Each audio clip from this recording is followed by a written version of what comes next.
प्रणाम। मैं आज आपके सामने एक नया विषय लेकर उपस्थित हुआ हूँ। प्रायः लोगों की समस्या हुआ करती है कि घर में लक्ष्मी नहीं आती, धनागम नहीं होता, और कुछ लोग ये कहते हैं कि धन आता तो बहुत है लेकिन रुकता ही नहीं। इन समस्याओं का सरल और सर्वश्रेष्ठ सटीक उपाय क्या हो सकता है, इस विषय पर मैं आपको कुछ बताऊंगा। देखिए, ध्यान से सुनिए और गुनिए। जब हम लक्ष्मी को घर में बुलाना चाहते हैं तो पहले तो वो घर में आए ऐसा माहौल बनाना पड़ेगा।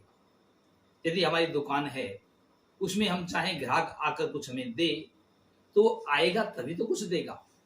दुकान की लुक ऐसी होनी चाहिए जिसे ग्राहक आकर्षित हो और हमारी दुकान में आए, उसको हमारी चीज पसंद आए। ऐसे ही हमें घर का माहौल भी ऐसा ही बनाना पड़ेगा जिससे लक्ष्मी आएगी तभी तो रुकेगी। इसलिए घर की साफ सफाई अत्यंत आवश्यक है। प्रातः जल्दी उठ करके घर में झाड़ू पोछा सफाई आदि करना चाहिए। लेकिन आजकल होता क्या है, पति पत्नी दोनों नौकरी करते हैं, बच्चे स्कूल जाते हैं, लेट उठते हैं हम, और उठते ही सबको कहीं स्कूल में या दफ्तर में जाने का तकाजा होता है, जल्दी होती है। बस उठ के जल्दी से नहाए, खाना खाया या टिफिन, खाना भी कई बार तो खाते ही नहीं, टिफिन लेकर के बच्चे स्कूल और मियाँ बीबी दफ्तर चले गए, ताला लगा के चले जाते हैं। बाद में 10, 11, 12 बजे काम वाली आती है, वो ताला खोलती है, उसको पता है चाबी कहाँ रखी है, वो ताला खोल के सफाई करती है, बर्तन साफ करती है, झाड़ू पोछा करके चली जाती है। ये ठीक नहीं है। लक्ष्मी कैसे आएगी और कैसे रुकेगी? इसलिए झाड़ू पोछा सफाई आदि खाना खाने से पहले होनी चाहिए, तब घर में लक्ष्मी आएगी। दूसरा उपाय क्या है, हम जब झाड़ू पोछा साफ करते हैं तो उस बुहारी, जिसको झाड़ू कहते हैं या बुहारी कहते हैं, उसको घर से जो हमारा दरवाजा होता है उसकी तरफ से नहीं बल्कि अंदर की तरफ से कूड़ा बाहर निकालना चाहिए। बाहर की तरफ से अंदर ना जाए बल्कि अंदर की तरफ से डस्ट कूड़ा बाहर आए। झाड़ू या पोछा करते समय, लगाते समय लॉबी में या किसी कमरे में बीच में ही हम छोड़ करके कोई दूसरा काम, रसोई का काम करने लग जाते हैं, चाय बनाने लग जाते हैं या और कोई काम करने लग जाते हैं, बीच में झाड़ू या पोछा छोड़ना नहीं चाहिए। जो हमारा पोछा है, आजकल तो पोछे भी खड़े आने लग गए हैं, झाड़ू भी बड़ी बड़ी आने लग गई हैं। झाड़ू हो या पोछा हो, उसको दीवार के साथ खड़ा नहीं करना चाहिए बल्कि लेटाना चाहिए, लेटा हुआ होना चाहिए, खड़ा नहीं होना चाहिए। घर के जो बर्तन हैं वे झूठे इधर उधर बिखरे नहीं होने चाहिए, बिखरे पड़े रहने नहीं चाहिए, उनको तुरंत साफ करना चाहिए। आजकल क्या होता है, पहली बात तो बर्तन जहां पानी पिया, जहां बच्चे पढ़ रहे हैं या जहां हम काम कर रहे हैं, जहां खा रहे हैं, वहीं पानी पिया, दूध पिया, चाय पी, वहीं रख दिया। जब जरूरत पड़ेगी तो दूसरे बर्तन ले लेते हैं, और जो सारे बर्तन खत्म होते हैं तो उनको इकट्ठा करके और मांजते समय क्या करते हैं, रसोई में आजकल 2 सिंक होने लग गए हैं। एक में झूठे बर्तन पड़े रहते हैं तो दूसरे में मंजे हुए साफ बर्तन होते हैं। उनको देखने से ये नहीं लगता कि ये साफ हैं या झूठे हैं, और वहीं से उठा के उनको हम यूज करना शुरू कर देते हैं। हालांकि उसका मकसद, पर्पज तो ये होता है कि जो पानी होता है वो उनमें टपक ले, सारा झग ले, उसके बाद उसमें कहीं सेल्फ आर पे जमा देंगे, लेकिन जमाते नहीं है, वो वहीं पड़े रहते हैं। ये गलत बात है, ऐसा नहीं होना चाहिए। उनको समय पे सजाया, स्थान के अनुसार सजाया नहीं जाता है। घर में बुलाने के तो ये तरीके हैं, ये चीजें ध्यान रखेंगे, घर में ऐसा साफ रहेगा तो हम लक्ष्मी को घर में बुला लेंगे। अब वो रुके कैसे, घर में आ तो गई, रुके कैसे, उसके लिए भी कुछ अलग से उपाय हैं। ध्यान दीजिए।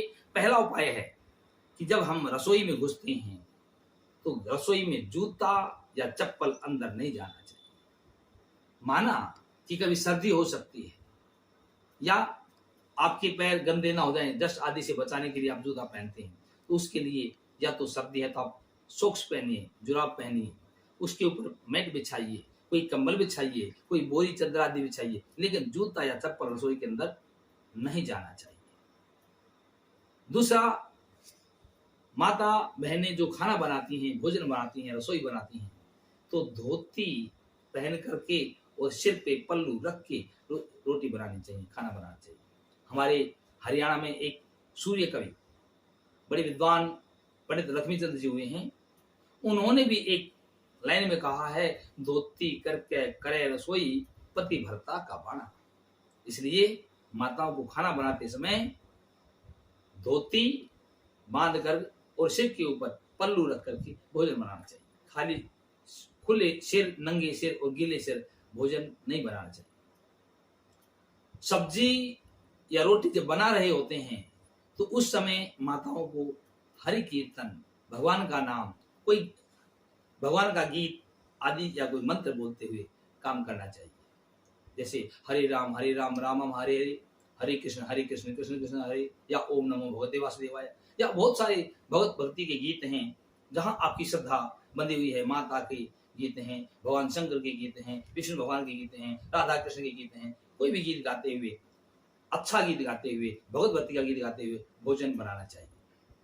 सबसे पहली रोटी गाय की और सबसे अंत की रोटी कुत्ते की बनानी चाहिए। गाय की रोटी बना तो लेती हैं माताएं, लेकिन गाय को दे नहीं पाती हैं। कई कई दिन, 10-10 दिन तक पड़ी रहती हैं, सूख जाती हैं, चींटियां लग जाती हैं। नहीं, वो जो बनाई है वो रोटी देनी भी चाहिए, गाय तक पहुंचनी भी चाहिए।